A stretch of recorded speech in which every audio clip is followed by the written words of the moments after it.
요즘 교회 부흥은 끝났다라고 말을 하는 사람들이 있어요. 소위 우리 한국 교회에 영향력을 끼치고 있다고 인정해 주는 분들의 입에서 그런 말이 나와서 참 애석한데, 그런 말이 들려질 때 사실은 상처받는 사람들이 무척 많죠.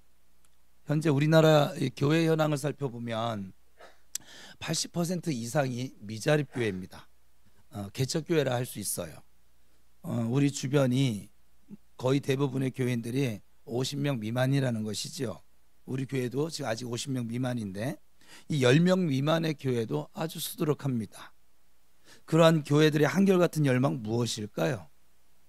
부흥이겠죠. 그렇죠? 어떻게 하면 교회를 부흥시킬까? 언제쯤이면 우리 교회가 부흥될까? 하나님, 우리 교회에 부흥을 주시옵소서.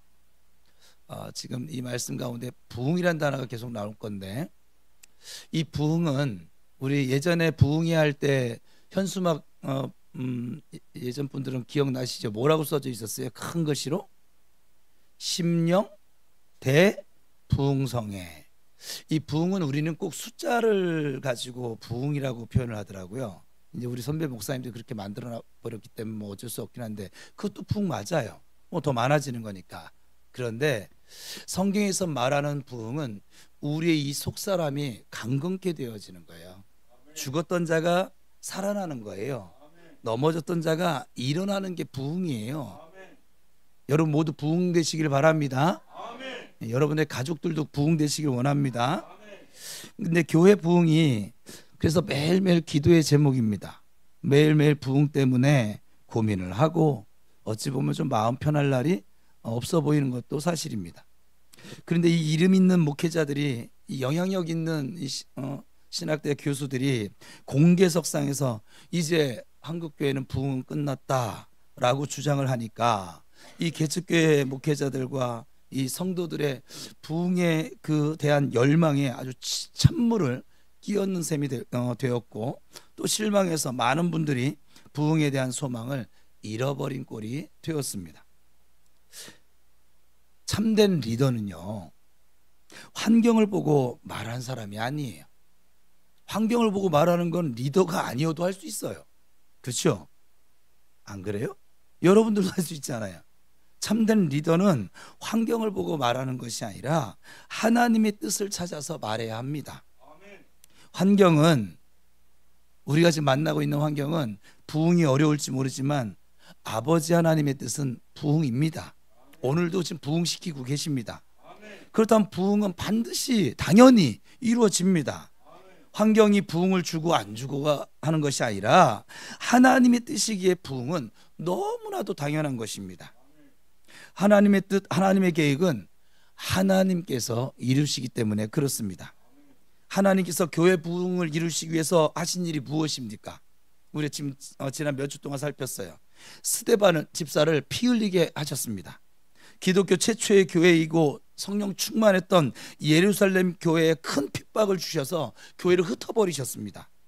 교회 부흥을 위해서 하나님께서 그 일을 하셨던 것입니다.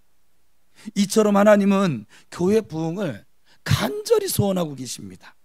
성도들의 피를 흘려서라도, 교회를 흩어지게 해서라도 구원받는 자를 더하시겠다는 것이 하나님의 뜻이거든요. 그런데 우리가 믿음을 가지고 부흥을 사모한다면 어찌 부흥되지 않을 수가 있을까요? 우리 교회는 반드시 부흥됩니다.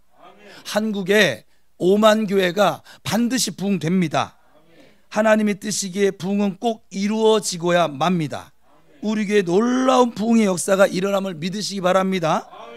한국교회의 제2의 부흥의 역사가 분명하게 이루어짐을 믿으시기 바랍니다.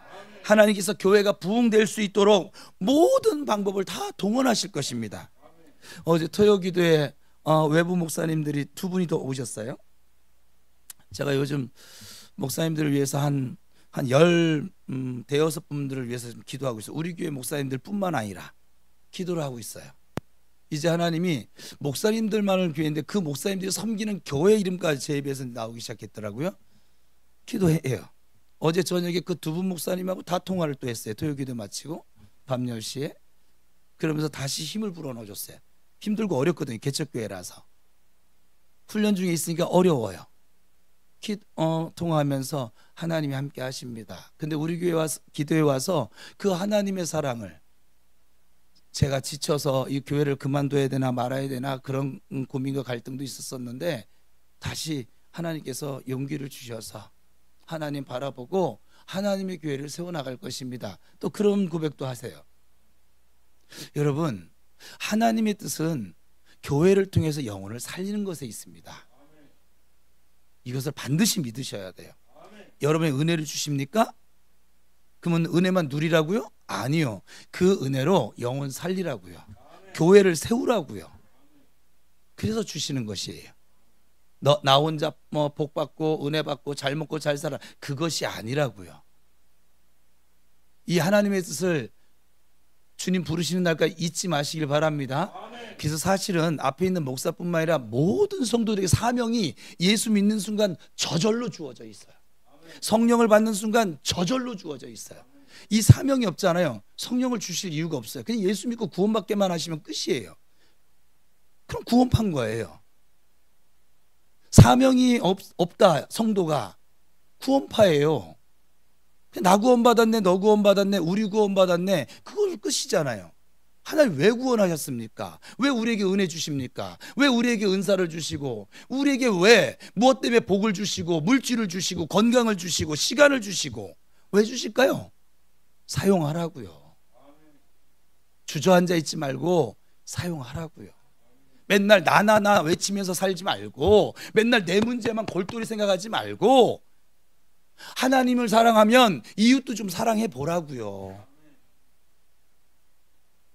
출애굽시켜서 이스라엘 백성들을 홍해바다를 건너서 광야길에 집어넣었어요. 계속 훈련을 시킵니다. 훈련시키고 어느 정도 되어지니까 하나님이 하신 게 뭐냐면 시내산에서 말씀을 주셨어요. 이런 말씀이 뭔지 아세요? 하나님의 뜻이에요. 하나님 자신을 계시하셨어요. 나는 너를 애굽 땅 종되었던 집에서 너를 구원해낸 너희 하나님 여호와라, 은혜를 얘기하셨어요. 그 다음에 나는 너희를 거룩한 제사장으로 세울 것이야. 제사장이 뭐 하는 사람이에요? 자기 문제로 살아가는 사람이에요? 아니면 하나님의 뜻을 나타내는 사람이에요? 하나님의 뜻을 나타내는 사람이에요. 제가 맨날 우리 집 문제만 가지고서는 계속 씨름하고 있으면 여러분 저를 따르겠어요? 너나 잘하세요, 그러지 않겠어요? 응? 그러지 않을까요? 하나님은 그래서 우리 표어를 주셨잖아요. 너희는 먼저, 여러분 이 표어를 잘 생각하셔야 되는데, 이게 뭐냐면 무엇을 먹을까 마실까 입을까를 기도하지 말라는 얘기가 아니에요. 착각하면 안 돼요. 기도해야죠. 왜냐하면 주기도문에서 예수님이 가르쳐 주신 기도에 얘기했잖아요. 일용할 양식을 뭐 하라고요? 구하라고요. 자기 멋대로 해석을 하지 말고 하나님 말씀하신 대로 믿으세요. 구하라고요. 구하는데 지금 단어가 뭐가 있어요? 먼저 하나님의 나라가 무엇입니까? 첫 주에 설교한 거 다 잊어버렸죠? 뭐 감사합니다 그냥. 예. 제가 절에서요 150명 모이는 중고등부 수련회 가서 제가 MVP가 됐어요. 150명이 다 꿀먹은 벙어리하고 있는데, 제가 우리 교회 규모는 요만한데요 몇천 명 모이는 교회 그 아이들보다 저 아이가 MVP를 먹었다고요. 임마누엘이 무슨 뜻이라고요? 하나만 더 합시다.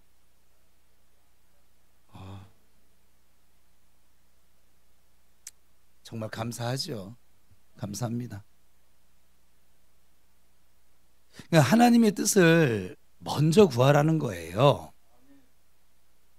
먼저 구하면 네 몸뚱아리, 네 삶, 너에게 필요한 모든 것 때를 따라 내가 도와줄게, 채워줄게. 우리가 여기서 벗어나지 못하잖아요. 계속 광야만 빙글빙글 돈다니까요. 어제도 말씀드렸지만 광야 언제까지 도실래요? 어느 때까지 머뭇거리실래요?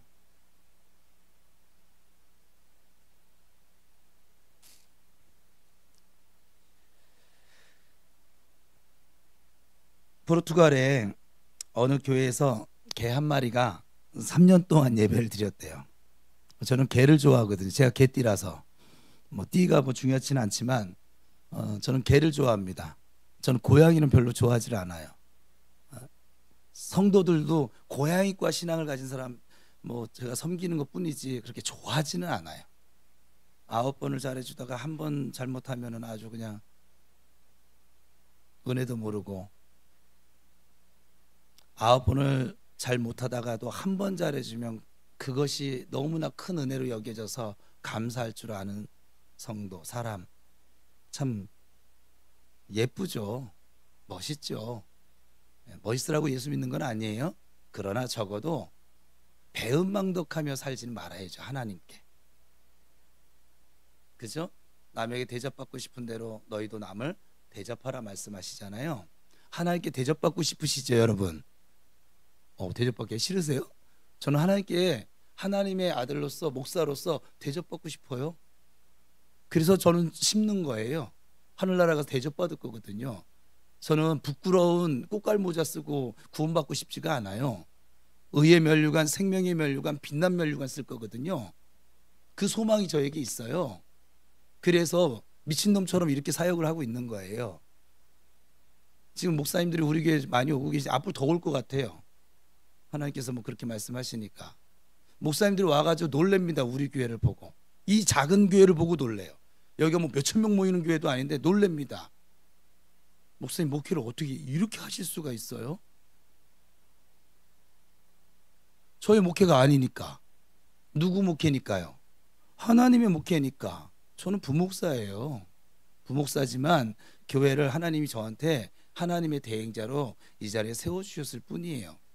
제가 이 사상, 이 스피릿을 잃어버리면 교회가 이제 또 뭐 일반 여느 교회처럼 사람 중심이 되는 교회가 되고 말겠지요.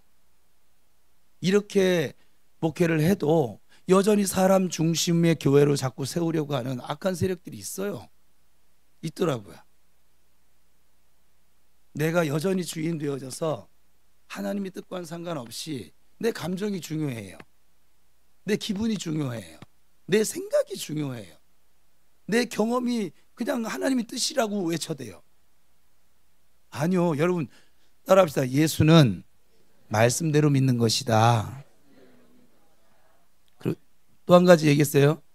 신앙은 균형이 있어야 돼요. 너무 한쪽으로 치우쳐진 대표적인 그룹이 뭐냐면 이단이에요. 지들이 좋아하는 것만. 근데 교회 안에서도요, 이단은 아닌데 꼭 이단스러운 사람들도 있어요. 어찌 보면 한쪽에만 치우쳐져 있어요.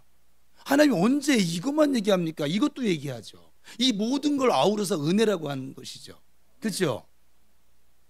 계속 나 구원 받았네, 너 구원 받았네, 우리 구원 받았네만 외치실래요, 여러분? 계속 그 초등학문을 지닌 자처럼 사실래요? 언제까지 애기 짓을 하고 언제까지 어린아이의 모습으로 살아갈까요, 우리는? 영적인 나이가 40살이 됐는데도 애기 짓을 하면 이거 비정상 아닙니까? 예수 믿은 지 10년 이상 되신 분들은 적어도 자기 힘으로 걸어 다닐 줄은 알아야 될 거 아니에요. 이제 우리 은열인데, 우리 은열이가 올해 10살인데 예수 믿은 지 20년이 됐으면 적어도 청년스러워야 될 거 아니에요.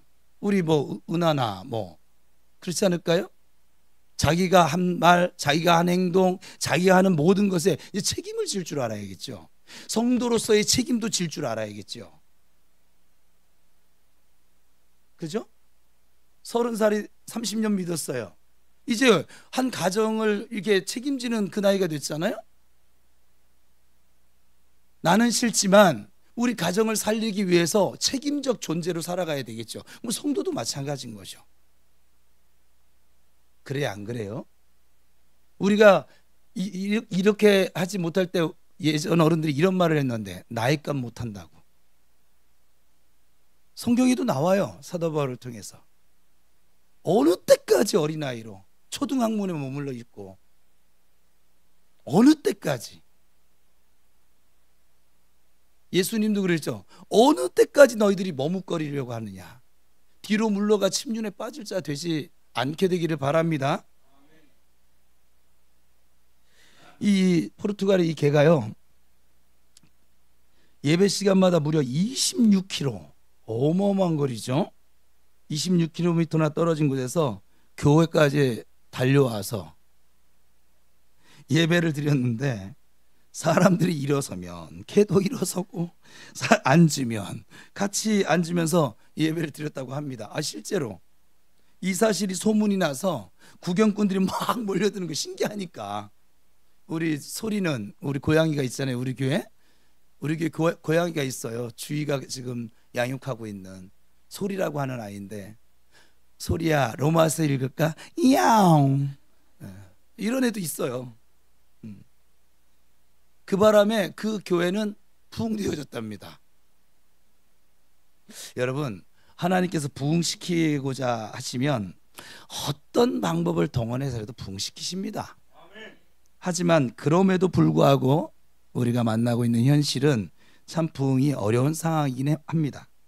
하나님의 뜻임에도 불구하고 왜 부흥이 되지 않을까? 지금 현대교회들은 그 이유는 이 마음속으로만 부흥을 품고 있기 때문에 그래요. 나가지를 않아요. 전도하라고 하면 안 되는 이유만 생각을 해요. 참 이상하게 안 될 사람들은 생각이 안 되게 돼 있더라고요. 제가 이 사람들을 만나보면 되는 사람들은요, 되는 생각을 가지고 살아요. 믿음이 성장하는 사람은요, 믿음적인 생각을 가지고 살더라고요. 근데 믿음이 성장하지 않는 사람은 믿음적인 생각을 안 하고 살더라고요. 이건 너무나 당연한 이치인 거예요. 어떻게 보면 전도지를 돌려봐야 아무 소용없어. 길거리에만 나뒹굴 거야. 세상이 살기 좋아서 도대체 요즘 사람들은 예수를 믿으려고 하지 않아. 교회가 요즘 욕을 많이 먹고 있기 때문에 전도가 힘들어. 해가 막 등등등등. 해가 안 된다는 핑계를 어디서 그렇게 잘 찾아오는지 맨날 그런 것만 얘기합니다. 그런 사람들은 전도지를 돌려보고 말을 할까요? 예수 믿고 구원받으라고 전도나 해보고 나서 그런 말을 할까요? 해보지도 않고 남들이 안 된다고 하니까 처음부터 아예 포기를 해버리는 거예요. 그냥 전도 대상자를 위해서 기도해 봤을까요? 천하보다 더 귀한 한 영혼 살리기 위해서 애타는 예수님의 마음으로, 우리 토요기도회 때 지금 나눈 것처럼 먼저 찾아가시는 그 예수님, 끝까지 함께 하시는 그 예수님의 마음으로 금식 기도하고 철야 기도하고 작정 기도하고 눈물을 흘리면서 매달리면서 그렇게 매달리면 영혼이 돌아서지 않을까요? 어제 주셨던 말씀이었죠. 찾을 때까지 찾는 거예요. 찾는다라고 하는 건. 과거와는 달리 좀 이제 시대가 바뀌었으니까 새로운 전도 방법이 필요합니까? 맞는 말 같아요. 그럼 어떻게 해야 새로운 전도 방법을 개발할 수 있을까요? 탁상 공론만 하고 있으면, 머릿속으로만 생각을 하고 있으면 그게 될까요? 아무 소용없겠죠. 나가서 그냥 전도를 부딪혀 보세요. 그러면 새로운 방법들이 떠오릅니다. 몸으로 부딪히며 전도해 볼 때 하나님께서 이모 저모로 좋은 방법 주심을 알게 되어집니다. 그래서 나가야 합니다. 전도하러 떠나야 합니다. 사도행전 1장 8절은 사도행전의 전체 중심 구절입니다. 주제 구절입니다. 사도행전은 이 1장 8절이 이루어져 가는 내용을 그 이후에 설명을 하고 있는 것이에요. 우리 1장 8절을 다시 함께 읽겠습니다. 시작.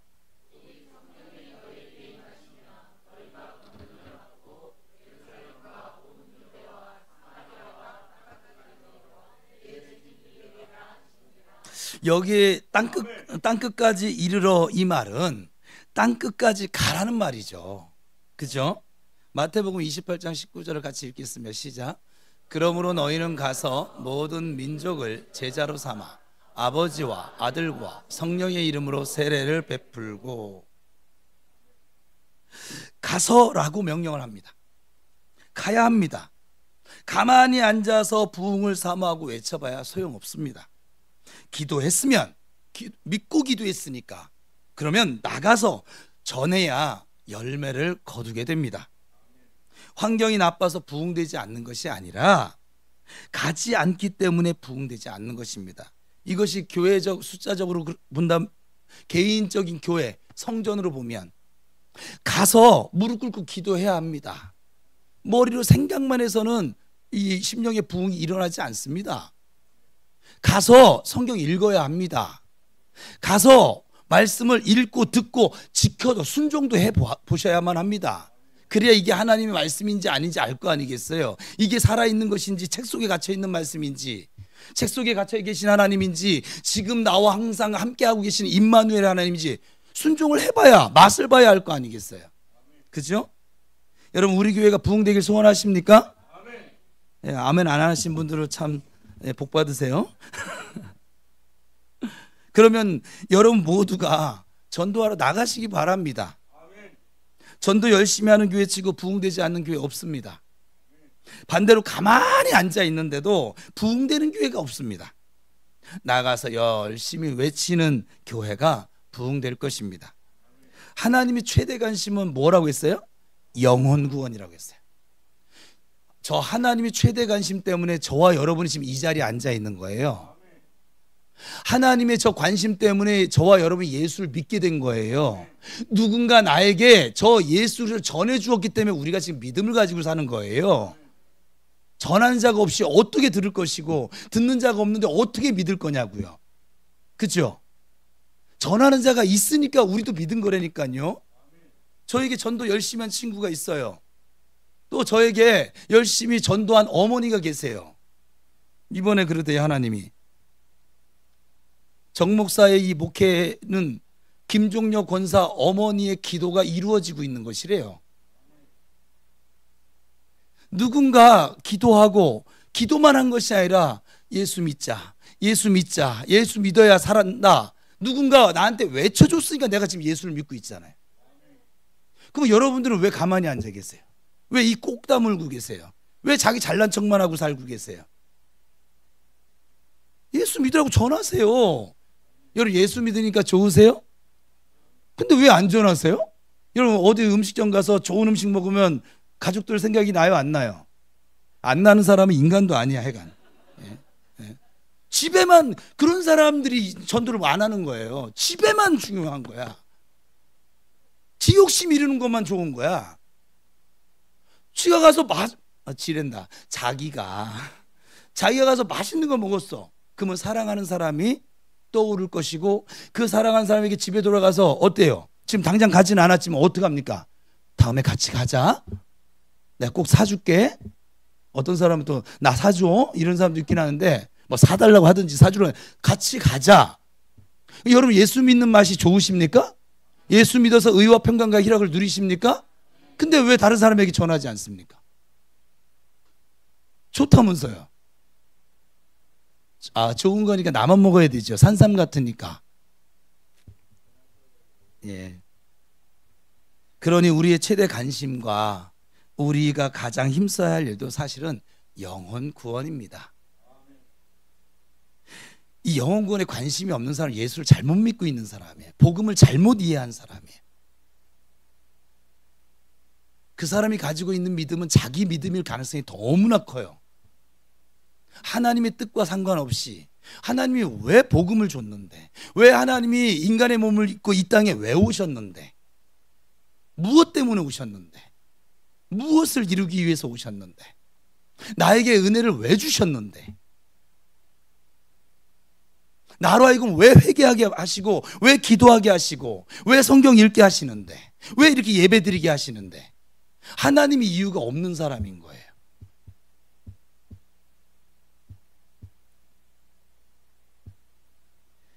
하나님의 최대 관심사요, 하나님께서 가장 기뻐하시는 일인 영혼 구원에 저나 여러분이나 주님 부르신 그날까지 제한 없이 쓰임 받을 수 있게 되기를 축원합니다.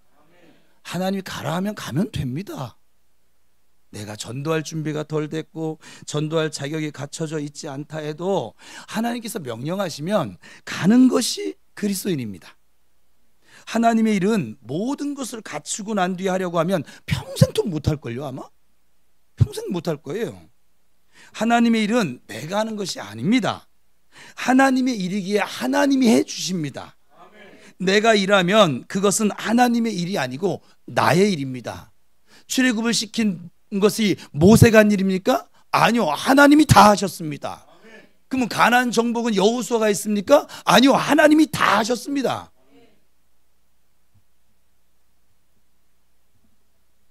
그러니 나는 부족하지만 하나님께서 나를 통해서 일하실 수 있도록 그분께 나를 내어드릴 때 하나님께서 나를 제한 없이 사용하십니다.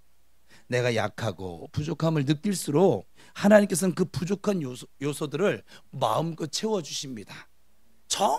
내 스스로 안 채워지면 사람을 붙여주십니다.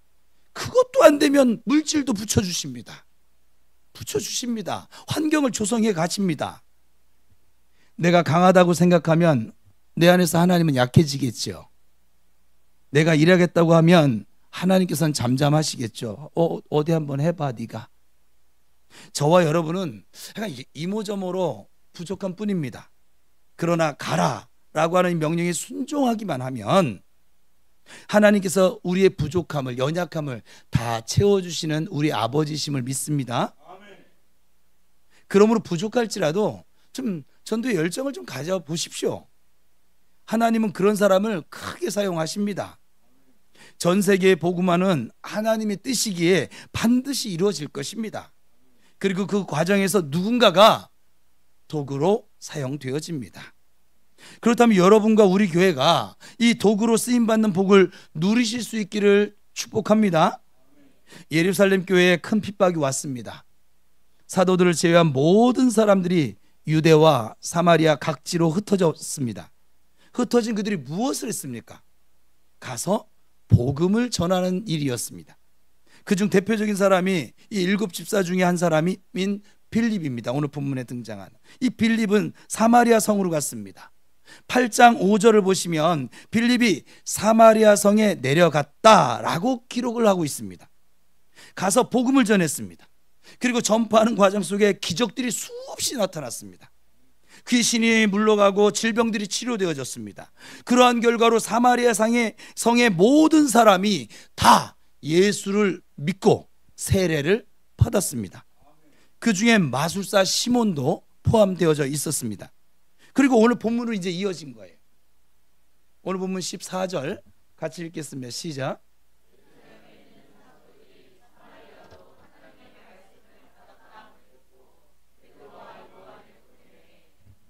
이 예루살렘에 있는 사도들에게 이 사마리아에서 일어난 일들이 이제 전해진 것이죠. 그들은 사마리아에는 복음이 전파되지 않을 줄로 알았거든요. 그렇게 생각을 했거든요. 그런데 14절 중간에 사마리아도 하나님의 말씀을 받았다. 저 사마리아도라고 하는 표현한 것을 보면 사마리아에 복음이 전파될 줄은 전혀 생각지 못했다라고 하는 의미입니다. 그러나 사도들의 생각과는 달리 사마리아에도 복음이 들어갔습니다. 어떻게 해서 그런 일이 가능했습니까? 빌립이 갔기 때문이에요. 다른 이유가 없어요. 북한에도 복음이 들어가야만 합니다. 지금 유순명 선교사님이 열심히 지금 복음을 전하고 계신데 중국에도 들어가야 합니다. 우리 아버지에게도 어머니에게도 자식에게도 이웃에게도 친구에게도 직장 동료에게도 복음은 들어가야 합니다. 어떻게 그 일이 가능할까요? 내가 가면 됩니다. 따라합시다. 내가 가면 됩니다. 사도들은 사마리아에 복음이 전파됐다는 말을 듣고 사실을 확인하기 위해서 베드로와 요한을 사마리아에 보냅니다. 파송하는 것이죠. 두 사람 중 요한은 사마리아에 내려가는 발걸음이 특별히 감회가 깊었을 것입니다. 왜냐하면 누가복음 9장에 의하면 예수님 일행이 이 예루살렘으로 향해서 가는 도중에 이 사마리아에 잠시 머물기를 원했거든요. 그렇지만 그들이 받아들이질 않았어요. 사마리아 사람들이. 그러자 요한이 예수님께 이렇게 말을 했습니다. 하늘로부터 불을 내려서 저것들을 태워 멸망시켜 버릴까요? 요한이 대단한 성정을 지닌 사람이에요. 우리가 알고 있는 사랑의 사도가 되기 이전에는. 그러한 요한이 지금 이제 사마리아가 복음으로 구원을 받는 모습을 보기 위해서, 확인하기 위해서 지금 내려가고 있는 거예요. 요한도 바뀌었고 그 사이에, 그리고 사마리아도 바뀌어졌습니다. 성령 충만이 요한을 혈기방자한 우레의 아들에서 사랑의 사도로 바꾸었고, 예수님을 거절하던 그 사마리아인들이 복음에 의해서 예수님을 따르는 자들로 바뀌어졌습니다. 여러분의 앞날에도 소망을 두시기 바랍니다. 성질 지랄 같아도 괜찮아요. 뭐 요한도 사랑의 사도가 되는데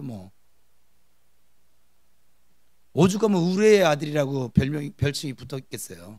지랄 맞은 거예요. 제가 볼 때는 죄송합니다. 혈액형 얘기 그만해야지.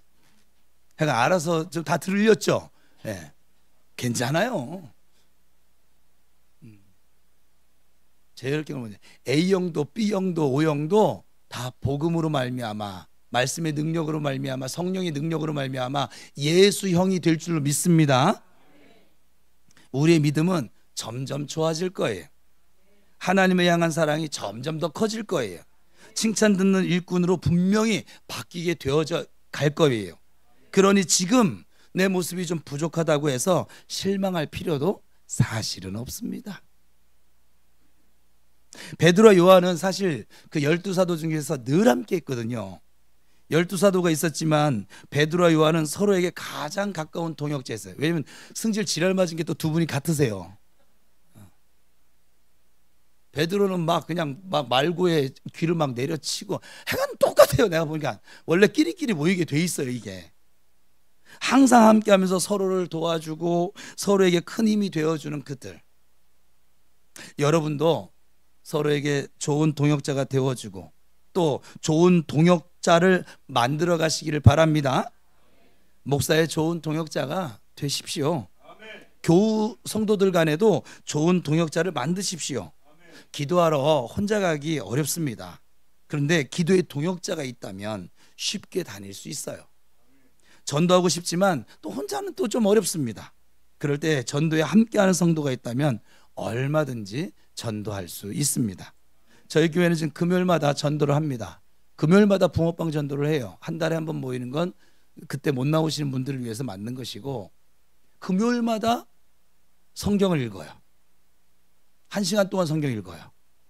그리고 하브루타 나누면서 나눔을 해요. 그리고 3시부터 1시에 모이거든요. 3시부터 전도를 시작해서 5시 반 정도에 끝납니다.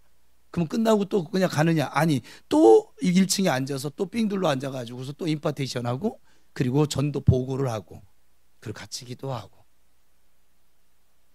매주 나오는 거 어려우면 오세요. 오셔서 저 전도대장들한테 전도를 함께 배우세요. 우리 이육 집사님이 전도 진짜 얘기하지 말랬는데 저도 모르게 나왔어요. 미안해요. 전도 1도 몰랐거든요. 그냥 맨날 애들하고 막 지지고 볶고 사는 거고, 시간 나오면 죄송해요. 그냥 설교를 위해서 그냥 죽어. 맨날 애들하고 지지고 볶다가요, 주말이 되면 처자빠 자는 게 일이었었어요. 이러니까 저 사람이 또 굉장히 나쁜 사람이 아니에요. 근데 지금 이 전도 모임에 나와서 우리 전도대장, 전도가 쉬운 여자, 전도가 맛이 있는 여자 박순열 권사님과 함께 전도 훈련을 받더니 저는 지금 다른 사람을 보고 있어요. 30년 동안 본 사람은 사기꾼이었었고요. 지금이 이제 제대로 된 이육이란 사람을 보고 있는 것 같아요. 하나님의 사람. 여러분 괜찮아요. 경험 없으세요? 괜찮아요. 오세요. 와서 성경도 같이 읽고, 전도 나가는 게 어려우면 붕어빵 구우면 돼요. 스티커 붙이면 돼요. 처음에 다 그렇게 시작하는 거죠. 같이 나가서 전도하고 그렇게 시작되어지는 것이죠. 얼마든지 우리 모두는 전도할 힘을 성령께서 주십니다. 베드로와 요한이 사마리아 성에 도착을 했어요. 상황을 이제 막 파악을 하는 거죠. 그 결과 그들이 예수님을 구주로 믿은 건 사실이에요. 성령이 내주하심인데 예수를 믿고 세례를 받았지만 그들 중에 누구도 성령을 받지 못했음을 알게 됩니다. 베드로는 그들에게 성령이 필요함을 너무나 잘 알고 있거든요. 왜요? 자신이 성령 받기 전에 예수님을 3번이나 부인했던 경험을 가지고 있어요. 사마리아 사람들도 믿는다고 하지만 언제 자신처럼 또 예수님을 부인하고 그만두고 예수님을 부인할지 알 수 없기 때문입니다. 그리고 성령 받기 전에는 담대하지를 못해서 입술을 다물고 도망다녔던 인물이거든요. 그렇지만 성령을 받은 이후에는 두려워하지 않고 담대하게 목숨까지도 걸고서 복음을 전파하고 있는 그의 자신이었거든요.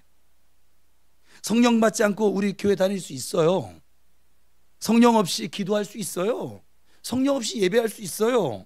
성령 없이 봉사도 할 수 있어요.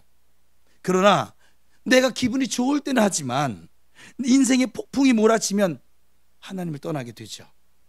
기도의 자리 떠나고 봉사의 자리 떠나고. 왜? 버틸 힘이 없거든요. 그에게는. 여러분 가운데 몸만 지금 교회에 왔다 갔다 하는 분이 혹시 이 자리에 계십니까? 그럼 어떻게 해야 됩니까? 성령을 받으셔야만 합니다. 성령을 받으면 인생의 모든 문제의 해답을 얻게 됩니다. 성령을 받으십시오.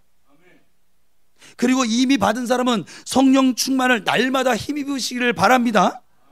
그러면 성령 또는 성령 충만은 어떻게 받을까요? 오늘 본문 17절 같이 읽겠습니다. 시작.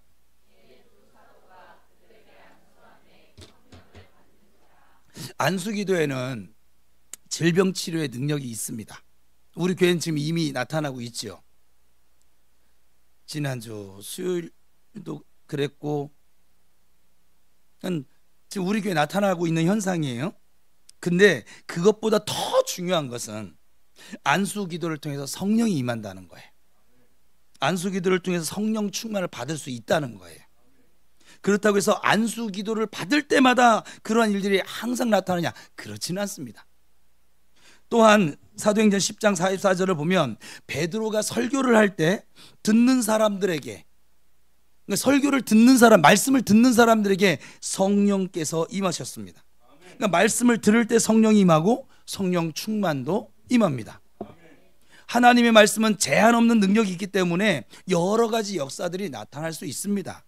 말씀을 들을 때 심령에 불이 붙습니다. 질병이 치료되고 악한 귀신도 물러갑니다. 문제도 해결되고 기도 응답도 또 말씀을 듣는 가운데 이루어지는 것입니다. 말씀 한번 제대로 들으면 연약한 믿음이 강한 믿음이 되어집니다. 인생의 목표가 어찌 보면 바뀌어질 수도 있습니다. 나 외치던 그 인생에서 하나님 오직 예수 그리스도를 외치는 인생으로 변화될 수 있습니다. 우리는 사도행전 강의를 살피면서 말씀 듣는 태도가 얼마나 중요한지를 너무나 잘 알고 있어요. 여러분의 말씀 듣는 태도는 어떠세요 지금? 어떤 것 같아요? 자기 자신에게 한번 물어봐봐요.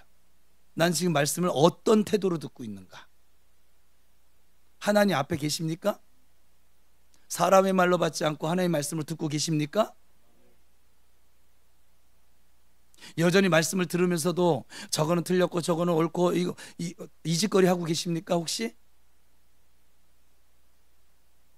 금을 캐세요. 금을 캐세요. 어느 자리에 갖다 놓더라도 금 캐는 사람 되십시오.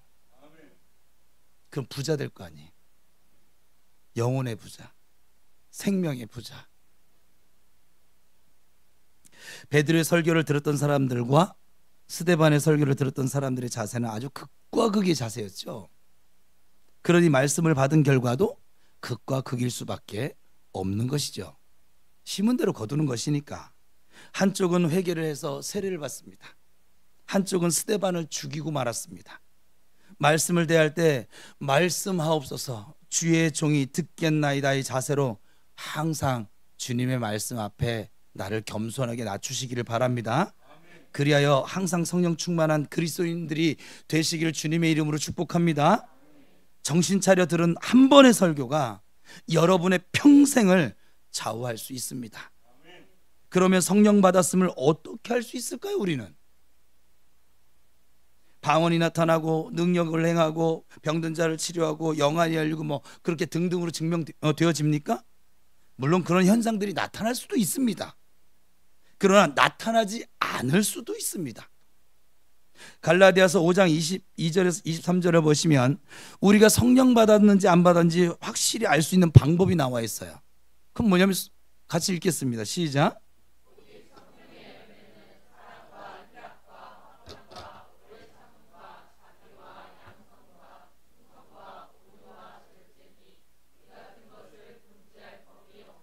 바로 성령의 열매입니다. 성령 받은 사람은 반드시 성령의 열매를 맺게 되어져 있습니다. 성령이 내 안에 계신데 그럼 성령이 나오겠지 뭐. 그죠? 마귀가 있는 사람은 마귀가 나올 것이고, 지가 들어있는 사람은 지가 나올 것이고. 그래 안 그래요? 이치적으로 봐도 그렇잖아요. 나의 삶 속에 그런 열매들이 나타나고, 과거에 비해서 그런 열매들이 조금씩 더 열리고 있다고 하면 분명히 성령 받은 사람임에 틀림이 없습니다. 아직 열매가 없습니까? 성령 받기를 사모하십시오. 사모하는 자에게 하나님은 분명히 주십니다. 나를 간절히 찾는 자가 나를 만날 것이라 말씀하셨습니다. 아들까지 주신 하나님께서 성령을 주시지 않겠냐고 말씀하셨습니다. 또한 성령을 받으라 라고 말씀하셨습니다. 명령하셨다는 것은 누구든지 구하는 자, 사모하는 자에게는 주시겠다라고 하는 하나님의 의지인 것입니다. 우리 교회가 성령 충만한 교회가 되기를 축원합니다. 모든 교회들이 성령 충만한 교회가 되어서 이 땅에 다시 한번 성령의 바람이 불고 성령의 불이 붙는 놀라운 역사가 나타나기를 간절히 축원합니다. 18절 19절 같이 이어서 읽겠습니다. 시작.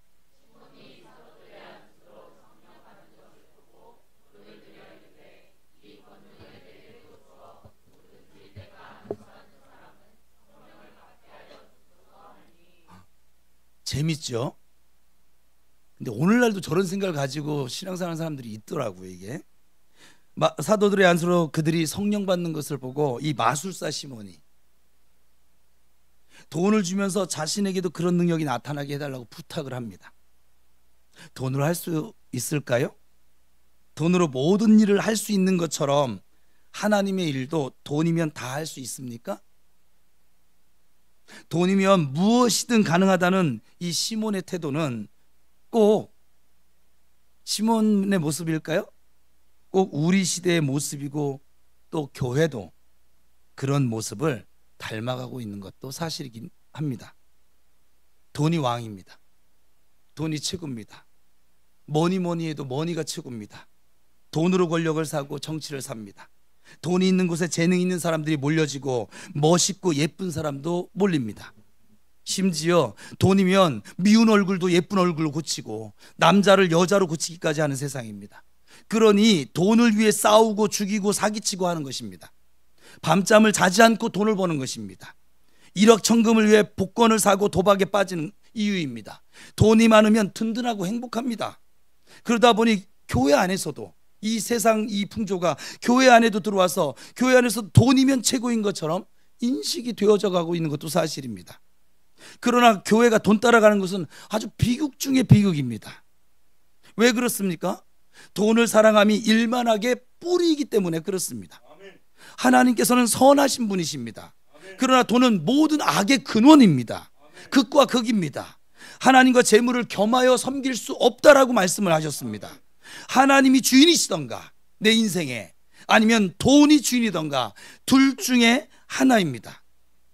만약 교회가 돈에 치우친다면 그것은 더 이상 교회가 아닙니다. 왜냐하면 돈이 주인이기 때문에 그렇습니다. 헌금 많고 적음이 성공한 교회, 실패한 교회 교회 잣대입니까? 큰 차 타고 다니는 것이 성공의 기준일까요? 큰 차 타고 다니고 큰 집에 산다고 해서 여러분 부러워하지 마세요. 그렇다고 큰 차 타고 또 비싼 옷 입고 다닌다고 해서 잘못됐다고 손가락질 하지도 마세요. 부러워하는 것도 손가락질 하는 것도 돈을 기준으로 삼고 살기 때문에 벌어지는 일들입니다. 여러분에게는 물질에 대한 잘못된 자세가 없을까요? 여러분 가운데 적당하게 헌금하고 그걸로 하나님이 입막음을 하려고 하는 분은 혹시 안 계실까요? 11조 적당하게 드리고 감사헌금 적당하게 드리면 하나님께서 주일 성수하지 않은 것도 적당히 눈 감아 주시고, 사기치고 거짓말하며 산 것도 모른 척 해주실 거라는 생각을 가졌다면 아주 커다란 착각입니다. 예수님께서 돈으로 사람 가치를 판단한 적이 한 번이라도 있으십니까? 없었습니다. 20절을 보시면 왜 돈을 섬기면 안 되는지에 대해서 말씀을 해주고 있습니다. 같이 읽겠습니다. 시작. 베드로가 이르되 내가 하나님의 선물을 돈 주고 살 줄로 생각하였으니 내 은과 내가 함께 망할지어다. 돈을 앞세우면 돈과 함께 망합니다. 하나님을 앞세워 영생하시기를 축원합니다. 많은 헌금을 드릴 수 있는 형편입니까? 교만하지 마시고 감사하는 마음으로 정성껏 헌금 생활 하십시오. 그러면 더 큰 복을 주실 것입니다. 헌금을 드릴 수 없는 형편이십니까? 부끄러워하지 마세요. 과부처럼 정성껏 동전 2입이라도 드리겠다는 헌신의 자세로 신앙생활 하시길 바랍니다. 그러면 꼭 복을 주실 줄로 믿습니다. 22절을 보시면 베드로가 시몬에게 회개를 촉구합니다. 왜냐하면 그 영혼도 살려야 하기 때문에 그렇습니다. 이 시간에 성령 하나님께서 잘못된 우리들의 물질관, 잘못된 헌금 생활, 잘못된 믿음 회개할 기회를 지금 주고 계신 거예요. 돈 하다가 영원토록 후회하지 마시고 우리를 사랑하사 돌이킬 수 있는 기회를 주실 때, 회개할 수 있는 기회를 주실 때 철저하게 돌아서도록 하십시오. 그리고 이후부터는 오직 하나님만이 나의 주인이시다. 오직 예수님만이 나의 왕이시다, 나의 반석이시다, 그렇게 삼아서 바른 물질관, 바른 헌금관을 가지고 실천하며 살아가실 수 있기를 축복합니다. 돈이 없어서 어떤 사람은 그러더라고요. 돈이 없어서 하나님 일을 못한대. 아니요, 그 사람 이 물질관이 잘못된 거예요. 돈이 없어서 하나님이 일을 못하는 게 아닙니다. 돈을 사랑하기 때문에 하나님의 일을 못하는 것이죠. 하나님만 사랑해 보십시오. 여러분이 가진 것이 아무것도 없다 할지라도 무슨 일이든지 할 수 있습니다. 하나님이 다 해주시기 때문에 그렇습니다. 25절 시작.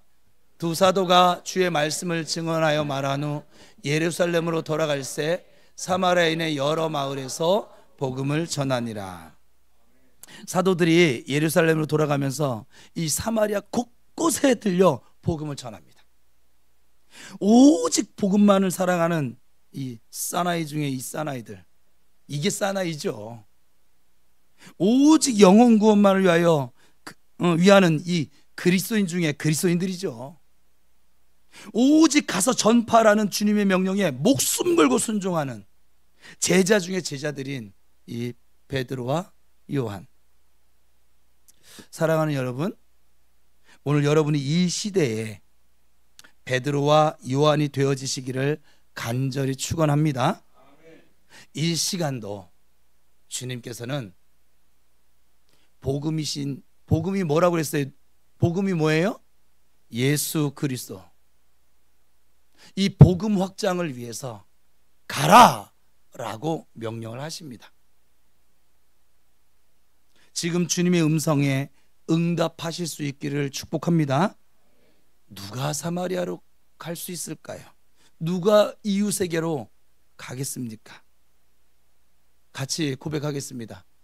주님, 내가 여기 있사오니 나를 보내시옵소서. 다시 여러분의 입술로 같이 해야겠습니다. 시작. 주님, 내가 여기 있사오니 나를 보내주시옵소서. 다시 한번 하겠습니다. 주님, 내가 여기 있사오니 나를 보내주시옵소서. 주저앉아서 떠들기만 하는 사람 되지 마시고 일어나서 가서 전하시는 저와 여러분의 삶이 되기를 바랍니다. 여러분의 삶에 적어도 한 영혼이라도 살려야 될 거 아니겠어요? 성경을 보면 우리 성도들의 이 자리, 직분을 뭐라고 하면 그리스도의 신부라고 합니다. 그러니까 예수님의 신부래요. 예수님과 결혼한 사람들이, 세례가 결혼식이라고 했잖아요. 그죠? 결혼했는데 애를 못 낳아. 결혼했는데 애를 못 낳으면 주변에 있는 사람들이 축하합니까? 한탄을 합니까? 요즘은 뭐 한탄까지는 안 가지만 그래도 걱정을 하죠. 그죠? 예수 믿은 지 10년이 지났는데, 20년이 지났는데, 30년이 지났는데 애를 못 낳는다. 우리 조선시대로 따지면 소방 맞습니다. 쫓겨납니다. 여러분, 바르게 예수 믿읍시다. 여러분에게 주어진 그 생명의 가치를 자꾸 이렇게 낮게 만들지 마시고, 여러분이 주어진 예수 그리스도를 통한 이 복음을 통한 우리에게 주어진 예수님의 생명, 성령, 예수의 영, 거룩한 영, 새로운 피조물, 이 가치를 자꾸 이렇게 절하시키며 살지 맙시다. 세상 사람들이 그렇게 표현하더라도 여러분들한테 이거는 그 온 밭을 팔아서라도 살 가치잖아요. 이걸 자랑하며 삽시다. 전하며 삽시다. 그러려면 가셔야 합니다. 주저앉아 있어서는 아무것도 할 수 없습니다. 주저앉아 있는 사람은 또 나타나는 특징이 있어요. 불평과 원망을 일삼습니다. 이게 참, 제가 요즘 성경을 보면서 이거 어찌할 수 없는 법칙이더라고요. 이게 주저앉아 있는 사람은 하지도 못하면서 원망과 불평만 늘어나요. 감사가 없어요. 근데 일어나 가서 전하는 사람은 이 사람 힘들거든요, 사실은. 그렇지 않겠어요? 근데 감사가 넘쳐요. 기쁨이 넘쳐요. 성령이 충만해져요. 부익부 빈익빈이더라고요. 그래서 하나님께 제가 물었어요. 아버지, 은혜 받는 것도 부익부 빈익빈 같아요. 그래, 정 목사 말대로 그런 것 같아. 왜 그럴까? 하나님도, 하나님 마음을 좀 아프게 하는 신앙생활이 아니라 하나님을 기쁘시게 하는 신앙생활, 하나님 마음을 여름날의 얼음 냉수처럼 시원하게 해드리는 신앙생활, 성령님의 능력으로 주님 예수님과 함께 하나님께 영광 돌리며 나아가실 수 있기를 축복합니다. 하나님은 우리를 여호와의 찬송이 되게 하시려고 부르셨습니다. 무엇으로 찬송하실래요? 옆 사람 축복하겠습니다. 일어나 갑시다. 시작.